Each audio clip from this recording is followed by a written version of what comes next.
everybody, very warm welcome to the channel Shipra Mishra. This is Shipra Mishra and I hope you guys are doing fine. तो यार CBSE में बहुत सारे updates आते नहीं हैं, बट कुछ गिने चुने अपडेट्स जो कि सीबीएसई पूरे साल भर में डालता है, उसमें सबसे इंपॉर्टेंट अपडेट जो है वो हमारे सैम्पल पेपर्स को लेकर होता है, क्योंकि सैम्पल पेपर्स हमें करेक्ट अप्रोच देते हैं, हमारे साल भर जो पढ़ाई होने वाली है उसको एक करेक्ट दिशा देते हैं और हम लोग उसे फॉलो करके हमारे डिजायर्ड स्कोर को अचीव कर सकते हैं। सीबीएसई ने 5th को अपनी नोटिफिकेशन जो है वो निकाल दी थी और बताया था कि भाई क्लास 10th और क्लास 12th के सैम्पल पेपर्स मैंने रिलीज कर दिए हैं, तो क्लास 10th के सैंपल पेपर्स इस पे क्लिक करके और क्लास 12th के सैंपल पेपर्स इस पे क्लिक करके चेक कर सकते थे।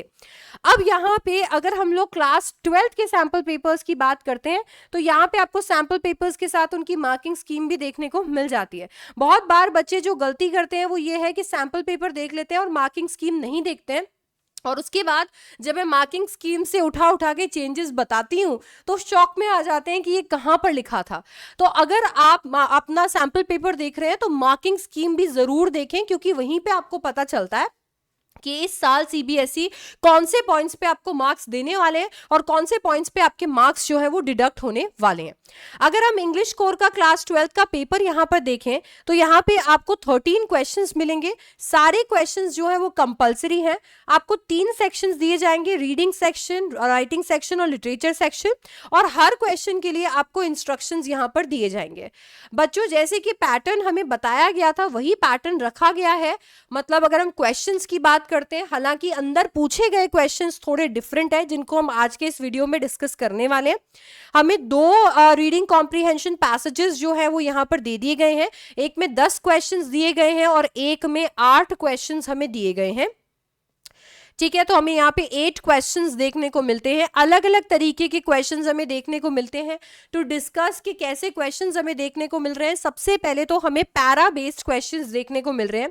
बच्चों, बचपन में जब हम रीडिंग कॉम्प्रिहेंशंस लगाया करते थे तो वहां पे हमसे क्वेश्चंस पूछे जाते थे और हमें कहा जाता था कि भाई पैरा नंबर 5 में से, फर्स्ट में से, सेकेंड में से सेलेक्ट करो इसका आंसर और बताओ। अब यहाँ पे उतना ज्यादा सुलझा हुआ क्वेश्चन नहीं पूछा गया है, पर अच्छी बात यह है कि आपको इधर उधर भटकना नहीं पड़ेगा, क्योंकि पैराग्राफ या तो ब्रैकेट में हाईलाइटेड है या फिर आपके स्टार्टिंग में हाईलाइटेड है। तो ऐसे जो क्वेश्चंस है उन्हें आप उस पैराग्राफ की रेफरेंस में सॉल्व कर पाएंगे।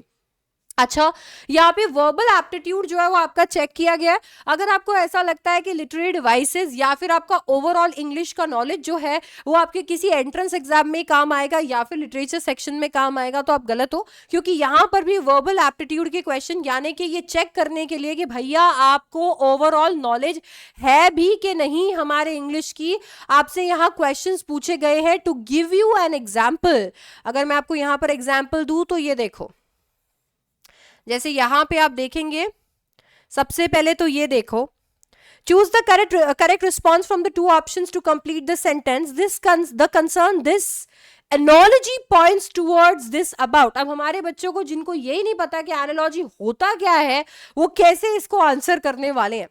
How does the author use the metaphor of autumn leaves in the wind to interpret the passing of time in the setting described? जिनको नहीं पता है कि मेटाफर का इस्तेमाल कहाँ किया जाता है, वो यही नहीं समझेंगे कि ऑथर ने यहाँ पर मेटाफर का इस्तेमाल किया हुआ है। अगर वो समझ नहीं आएगा तो आंसर कैसे हम लिखेंगे। तो इसीलिए यहाँ पर आपके एप्टीट्यूड को एकदम बहुत बढ़िया तरीके से चेक किया गया है। एनालाइज करने के लिए आपको बहुत सारे क्वेश्चंस में बोला गया है। वाई वाले बहुत सारे क्वेश्चंस है जो आपकी अंडरस्टैंडिंग को चेक करते हैं, और सबसे ज्यादा शॉकिंग अगर कोई चीज है तो वो है आपके लिए फ्यूअर एमसीक्यूज। जब भी रीडिंग कॉम्प्रिहेंशन हमारे दिमाग में आता है हम सोचते हैं अरे क्या दिक्कत है, भगवान भरोसे सारा काम हो जाएगा, क्या करना है, अगर कुछ भी समझ नहीं आया तो 4 ऑप्शंस में से कुछ भी टिक कर देंगे and it will be all right. पर ऐसा नहीं है। अगर हम यहाँ पर देखें तो हमें रीडिंग कॉम्प्रिहेंशन में ऑप्शंस बड़े कम मिले। जैसे यहाँ पे क्वेश्चन नंबर 5 में जाकर एक एमसीक्यू आया है, फिर हमारे पास क्वेश्चन नंबर 8 में एक एमसीक्यू है, तो 2 एमसीक्यूज हो गए। तीसरा एमसीक्यू क्वेश्चन नंबर 9 में है, तो 3 एमसीक्यूज 10 में से आपको यहाँ देखने को मिल रहे हैं। फिर हमारे 8 क्वेश्चंस जो हमसे पूछे जा रहे हैं उसमें आप देखेंगे एक तो आपके लिए यहाँ पे एक ये है कि कैसे आप इसे क्लासिफाई करोगे। अच्छा, इसके अलावा आपके पास में यहाँ पे और जो क्वेश्चन है वो आपको देखने को नहीं मिलेगा। लगभग यहाँ पर आपको कुछ एमसीक्यू, कुछ ऑप्शंस देखने को मिल गए और यहाँ एक एमसीक्यू, एक ऑप्शन आपको देखने को मिल रहा है। तो बच्चों यहाँ पे एक चीज जो थोड़ी डिफरेंट है और जो हमारे माइंडसेट को चेंज कर देगी हमारी रीडिंग कॉम्प्रिहेंशन को लेकर, वो है कि इस साल हमसे एमसीक्यूज जो है रीडिंग कॉम्प्रिहेंशन में कम पूछे गए हैं। पिछले साल ऐसा था कि उससे पिछले साल ऐसा था कि एमसीक्यूज पूछे जा रहे थे और उसके साथ में कॉम्बिनेशन में 1 मार्कर्स या फिर आपके 1 सेंटेंस वाले क्वेश्चंस या शॉर्ट आंसर टाइप क्वेश्चंस पूछे जा रहे थे। इस बार हमसे एमसीक्यूज ही उतने कम पूछे जा रहे हैं। अच्छा, टेक्सचुअल क्वेश्चंस आपको यहाँ पे जरूर देखने को मिलेंगे। ऐसे क्वेश्चंस देखने को मिलेंगे जो आपको बार बार टेक्स्ट को रेफर करने के लिए, टेक्स्ट के कॉन्टेक्स्ट में आंसर करने के लिए बोलेंगे। तो टेक्सचुअल क्वेश्चंस हो गए। And then you have the understanding based questions, ऐसे क्वेश्चंस जो कि आप तभी आंसर कर पाओगे जब आपने अपने पैराग्राफ को अच्छे से पढ़ लिया है and you understand the paragraph well. तो यार ऐसे चेंजेस जो हैं हम लोगों को आपके राइटिंग सेक्शन और आपके लिटरेचर सेक्शन में भी देखने को मिलेंगे, क्योंकि जो कॉम्पिटेंसी बेस्ड चेंजेस आपको पहले बता दिए गए थे कि पेपर पैटर्न में चेंज होगा, वो एग्जिस्ट करते हैं आपके सैम्पल पेपर में। मैंने जो थरो एनालिसिस किया है उसमें मैंने ये चीज नोटिस की है। तो आप लोगों को ना अगर इन चेंजेस के साथ में चलना है, वो करेक्ट अप्रोच फॉलो करते हुए चलना है, तो आप ना किसी अच्छी क्वेश्चन बैंक में इन्वेस्ट कर सकते हो जो आपके लेटेस्ट सिलेबस के बेसिस पे है। जैसे आपके गुरुकुल बाय ओसवाल ने जो most likely CBSE question bank launch की हुई है, जो कि आपके लेटेस्ट बोर्ड सिलेबस जो 23 मार्च 2024 को आया था उसके बेसिस पे बनाई गई है। आपको यहाँ पे देखो सबसे पहली चीज जो मिलने वाली है वही है कॉम्पिटेंसी फेज फोकस्ड क्वेश्चंस, जो कि आपको आपके अभी लेटेस्ट पेपर के लिए, आपके लेटेस्ट पैटर्न के लिए तैयार करेंगे। आपको सेल्फ स्टडी की कंप्लीट गाइड मिल रही है, मल्टीपल चॉइस क्वेश्चंस मिल रहे हैं, एक्सट्रैक्ट बेस्ड क्वेश्चंस मिल रहे हैं जो अभी हम लिटरेचर में आगे चल के देखेंगे, प्रीवियस ईयर के क्वेश्चंस भी मिल रहे हैं और चैप्टर की समरी भी मिल रही है ताकि से आप चैप्टर को रिवाइज भी कर सको। तो मोस्ट लाइकली केवल इंग्लिश के लिए नहीं, बाकी सारे सब्जेक्ट्स के लिए भी अवेलेबल है। अगर आप इंग्लिश में इन सारे ऑब्स्टिकल्स को पार करके 100 on 100 लेकर आना चाहते हो तो आई रेकमेंड कि आप किसी क्वेश्चन बैंक में जरूर इन्वेस्ट करो जो आपको कॉम्पिटेंसी बेस्ड क्वेश्चंस के लिए तैयार करे, because going ahead you will see a lot of competency questions. अब आ जाते हैं हमारी नेक्स्ट चीज पे, जो कि है हमारा राइटिंग स्किल्स या राइटिंग सेक्शन। बच्चों राइटिंग सेक्शन बच्चों को बहुत डिफिकल्ट लगता है, बट जो बच्चे मुझसे पढ़ते हैं राइटिंग सेक्शन हम सबके लिए हलवा होता है। हलवा इसके लिए है क्योंकि नोटिस और इन्विटेशन के कंपलसरी क्वेश्चंस है, इस बार सैंपल पेपर में भी दिए गए हैं। आपको 4-4 नंबर यहां पर जो है मिल जाएंगे, मतलब मुफ्त के 8 नंबर यहां पर जो है वो आपको मिल जाएंगे, क्योंकि 50 वर्ड से भी कम आपको यहां पर लिखने होते हैं और मैं आपको यहां पर पेटेंट बॉडीज जो है वो दे दूंगी। मतलब आपको सिर्फ फिल इन द ब्लैंक जो है क्वेश्चन के अकॉर्डिंग करके आना है एंड आपके ये 8 नंबर पक्के। अब डरने की बात होती है हमारे लेटर्स और हमारे लॉन्ग कंपोजिशन वाले क्वेश्चंस में, जहां पे हम लोगों को ऑप्शंस भी दिए जाते हैं, यानी हमें 4 टॉपिक्स में से 2 टॉपिक्स करने हैं। आपके कोर्स के अंदर लेटर्स में लेटर टू द एडिटर और जॉब एप्लीकेशन है और लॉन्ग कंपोजिशन में आर्टिकल और रिपोर्ट है। आपको यहां पे उन दोनों में से एक लेटर करना है और यहां पर भी आर्टिकल और रिपोर्ट में से एक क्वेश्चन करना है। अच्छी बात जो है और बहुत खुशी की बात जो है वो ये है कि आपके राइटिंग स्किल के अंदर आप लोगों को यहां पे हिंट्स दिए गए हैं। जैसे कि अगर हम यहां पर देखते हैं हमारे क्वेश्चन नंबर 5 पे, जहां पे हमें कोई भी एक क्वेश्चन जो है वो अटेम्प्ट करना है, यहां पे भी ये लेटर वाला क्वेश्चन है एडिटर के लिए और हमें यहां पे हिंट्स दिए गए हैं। पता है ये बहुत हेल्प करता है आइडिया डेवलपमेंट में, क्योंकि जब आपको कोई आइडिया नहीं होता है कि क्वेश्चन क्या चाहता है, आपको किस लाइन पे सोचना चाहिए, तो फिर बड़ा मुश्किल होता है एंड टाइम बहुत ज्यादा लगता है।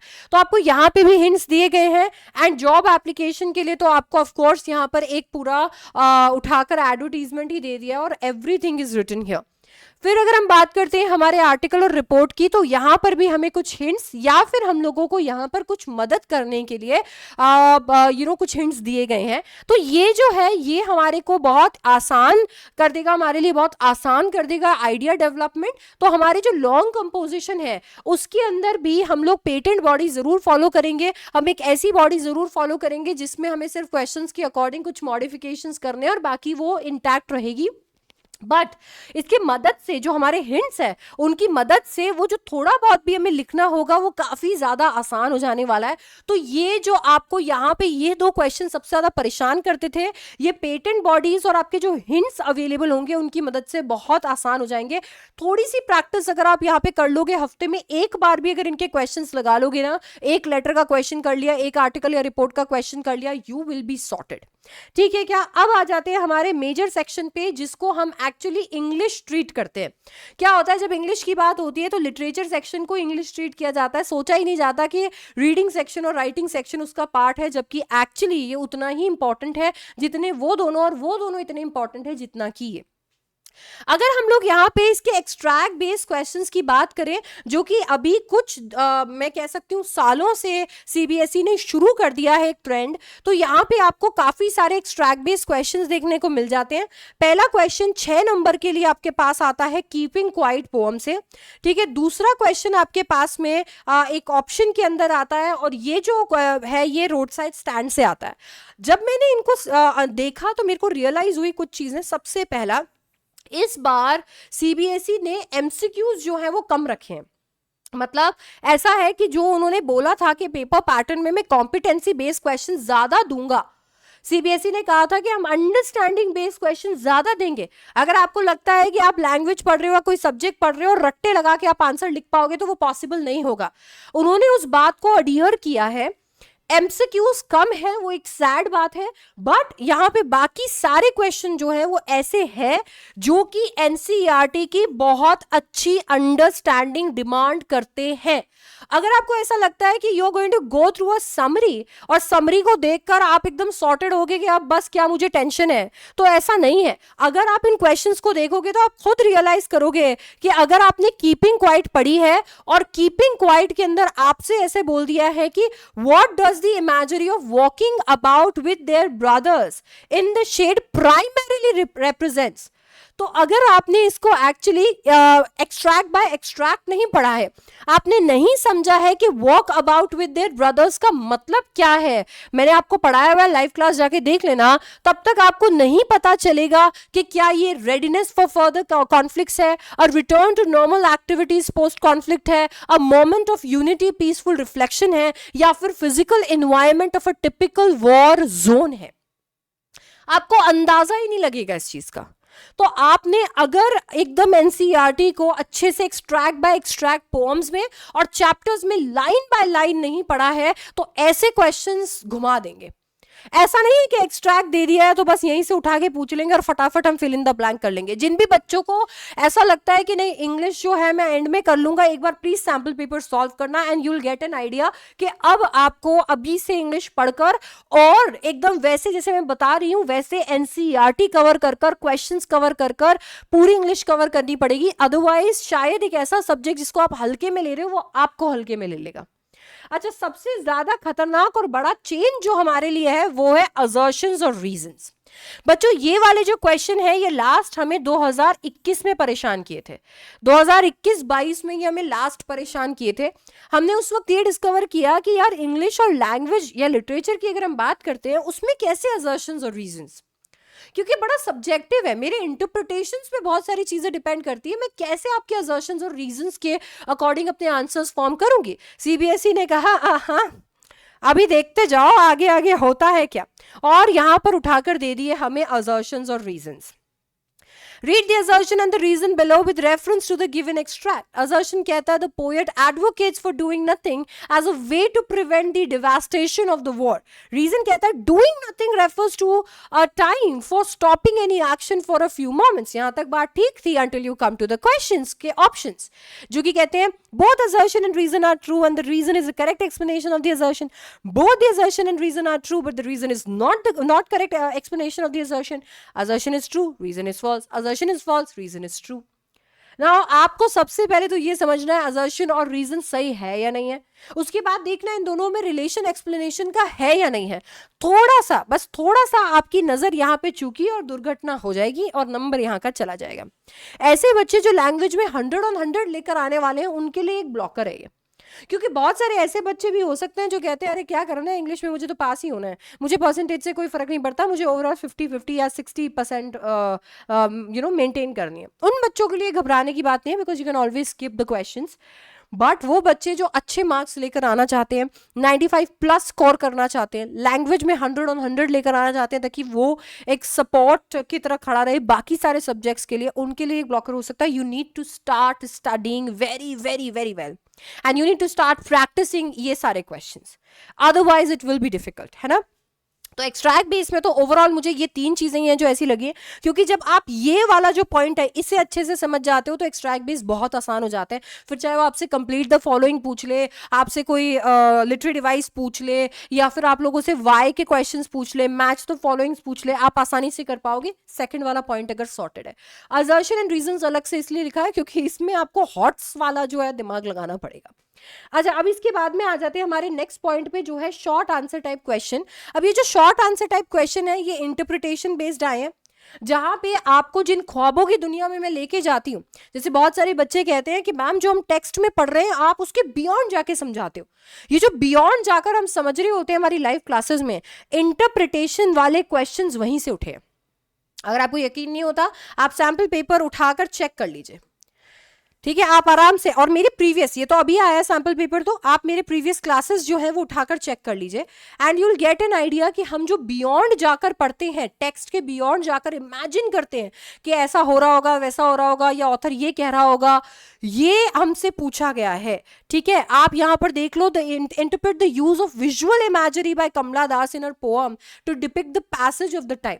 नाउ अगर आपको नहीं पता है कि विजुअल इमेजरी क्या है और हमने उसको किस तरीके से इंटरप्रेट किया था, तो ये वाला क्वेश्चन आपको स्किप करना पड़ेगा, you won't have a choice. तो आपकी इंटरप्रिटेशन वाली, सारे में इंटरप्रिटेशन है, ये आपसे पूछना चाह रहे हैं कि आप बताइए कि यहां पर क्या करना है, ये आपसे पूछना चाह रहे हैं। अनलाइक ऐसे क्वेश्चन जो बोलते हैं कि अच्छा ये क्या हुआ था वो बता दो, स्टोरी में इसके बाद क्या हुआ बता दो, ऐसा कुछ नहीं है। ये ऐसे क्वेश्चन है जो आपकी इंटरप्रिटेशन और आपकी अंडरस्टैंडिंग को प्रिक कर रहे हैं। अंडरस्टैंडिंग और एनालिसिस यहां पर आपको करना पड़ रहा है। वर्बल एप्टीट्यूड वाले क्वेश्चन जो है वो आपसे पूछे जा रहे हैं। आपसे देखो कैसे यहां पर पूछ लिया गया, भाई explain how the rat trap symbolizes dual aspect of human nature. हाँ, what factors was largely instrumental in victory of the peasants in Indigo? Contrasting imagery की बात की, विजुअल इमेजरी की बात की। until unless you don't understand these poetic devices या authors क्या use कर रहे हैं, कौन से लिटरेरी डिवाइसेस यूज कर रहे हैं, आपको नहीं समझ बैठेगा कि क्या पूछा जा रहा है यहाँ पे। तो आपका एप्टीट्यूड भी यहाँ पे जो है वो चेक होगा। अच्छा, कमाल की बात यह है कि जो बच्चे ऑथर के बारे में नहीं पढ़ते हैं या ऑथर की राइटिंग स्किल्स के बारे में नहीं पढ़ते हैं, उनको एक बहुत बड़ा प्रॉब्लम का सामना यहाँ पे करना पड़ेगा, क्योंकि आपसे यहाँ पे पूछा है how does the author's writing style in the interview affect the readers understanding of the story. आपको यहाँ पर देखने को मिलेगा कि बहुत जगह पे ऑथर जो है वो मेंशन्ड है। अब ये ऑथर्स से रिलेटेड क्वेश्चन जब तक आप ऑथर के बारे में नहीं पढ़ोगे, इसकी स्टाइल के बारे में नहीं पढ़ोगे, you won't be able to answer. And then आते हैं हमारे थीम, टाइटल और क्लाइमैक्स वाले क्वेश्चन। ऐसे बच्चे जिन्हें बहुत जल्दी होती है and they jump to the maybe the story in a chapter, उनको यहाँ पर बहुत ट्रबल होने वाली है, बिकॉज यहाँ पे टाइटल बेस्ड क्वेश्चन भी पूछे जाएंगे, message based question, theme based question भी पूछे जाएंगे, एंड ऐसी स्टोरीज जैसे कि हमारी टाइगर किंग है, ठीक है, तो टाइगर किंग जैसी स्टोरी का तो क्लाइमैक्स भी आपसे पूछ लिया गया है। डन है क्या? अब आते हैं उन क्वेश्चंस पे जो हमारे सबसे बड़े वाले क्वेश्चंस हैं। अब बच्चों, बड़े वाले क्वेश्चंस में पिछले कुछ सालों से सीबीएसई पैरेलल क्वेश्चंस का पैटर्न फॉलो कर रहा है। दो कैरेक्टर्स के बीच में पैरेलल ड्रॉ कर देंगे, दो थीम के बीच में पैरेलल ड्रॉ कर देंगे, दो स्टोरीज के बीच में पैरेलल ड्रॉ कर देंगे।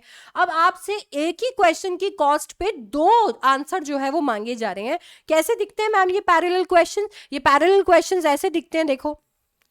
Analyze the poems A Roadside Stand and Aunt Jennifer's Tigers for the theme of inequality and its impact on the bearers. अब आपको थीम बेस्ड पैरेलल ड्रॉ करना है। थीम आपका है inequality and its impact on the bearers. So इसको ध्यान में रखते हुए you have to analyze a roadside stand and aunt Jennifer's tiger.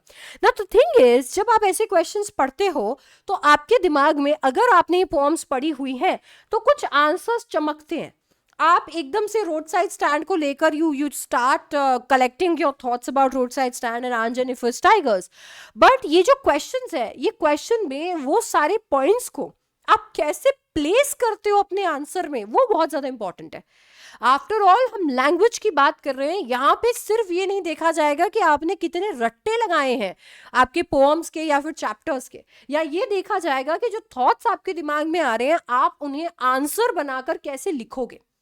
तो वो एक बहुत बड़ा टास्क यहाँ पे होता है। And even if your answer is correct, अगर उसका प्लेसमेंट सही नहीं है, अगर उसका ऑर्डर ठीक नहीं है, वो एक फ्लो में नहीं जा रहा है, यू विल लूज मार्क्स, है ना। तो वो चीज एक बहुत इंपॉर्टेंट चीज है।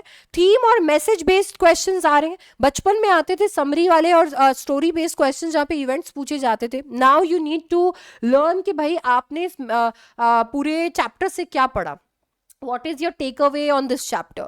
तो वो जब आपको पता चल जाता है तो आप ये लॉन्ग आंसर टाइप क्वेश्चन बड़े आसानी से कर पाते हो।